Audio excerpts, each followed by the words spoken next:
На сегодняшнем судебном процессе 17 апреля в Бакинском военном суде обвиняемый Аркадий Гукасян был допрошен по документам, рассмотренным на предыдущем заседании суда. Отвечая на вопросы государственных обвинителей, он признал, что азербайджанцы были вынуждены покинуть Ханкенди. Гукасян заявил, что познакомился с Робертом Кочаряном в 1992 году.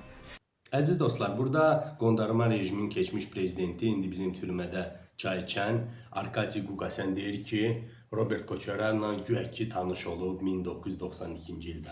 Burada isə kitab var. Robert Koçaryan Жизнь и свобода. Aha, onun kitabı, avtobiografiyası. Və burada 80-cı səhifədə yazılıb. Довелось побывать в ростовской тюрьме и Аркадию Гукасяну, главному редактору газеты «Советский Карабах». Sonra yazır, 1990-cı ildə onu göndəriblər 30 sutkaya, türməyə. Sonra qayıdıb mənə deyir ki, вернувшись, Аркадий заявил, что провел незабываемый месяц прекрасной компании интеллигентных людей. То есть bu ilə 90-cı ildə уже dost olublar, danışıblar. Вообще Arkadiy Gukasyan kimdir? Burada onunla çalan şəkillər var. Amma 32-ci paragrafda yazılıb.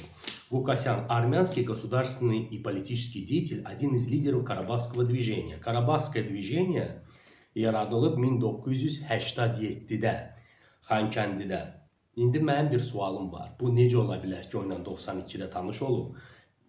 Если он был по факту лидером Карабахского движения. То есть, как минимум с 1987 года Аркадий Гукасян был знаком с Робертом Кочаряном. И эта информация есть в автобиографии Роберта Кочаряна. Это, кстати, моя коллекция армянских книг. Mənim kitablarım da, onların hamısını mən 5 il ərzində Qarabağın zibilxanalarında tapmışam. Kimsə mənə bağışlayıb. Sovetin vaxtında ermənilərdən qalıb kiməsə, o da mənə bağışlayıb. Amma yığmışam da, lazım ola bilər. Başqa jurnallarda var. Düzünü deyim, bütün bu jurnalları göstərsək biz məhkəmədə, bu Arkadiy Gukasyan, Araikdir, Baku Sakyan, onlar ömürlü tək burada olan informasyaya görə elə qalacaqlar Azərbaycan. Tutaq ki, burada власть и лица. Burada, например, Baku Sakyan, o da qondarma rejimin prezidenti olub.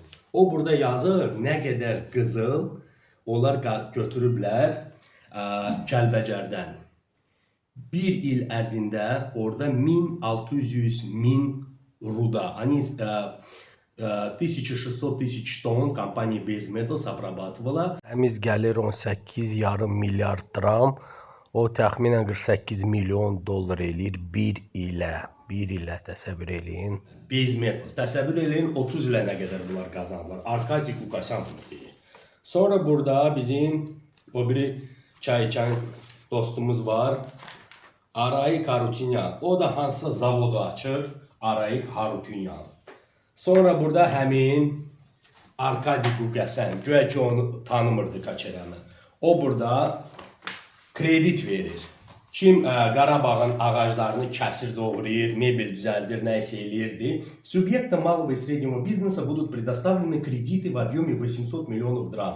O kredit verirdi də. Qarabağ ağaclarını kəsirdilər, mebel düzəldilər, burada kredit verirdi. To есть, lazım olsa bizim məhkəməyə, prokurorluğa, bizim bilməm tarixçilərimizə, bizim arxeoloqlarımıza bu kitablar buyurun gəlin götürün. Düzünü deyim, mən də istəyərdim bir gün gəlin məhkəməyə və o Baku Sakyandan, Arayik Harutyunyan, sonra o birisi var Arkadiy Gukasyandan bir-iki sual soruşum. Bax, bu 3 dənə kitabı, jurnalı saxlasam əlimdə və sualları versəm, lap gözəl olardı. Tak ki, lazım olsa buyuruz, gəlin götürün, istifadə eləyin. Bu bizim hamımızın bir işidir. Qarabağ Azərbaycanda. Çox sağ olun.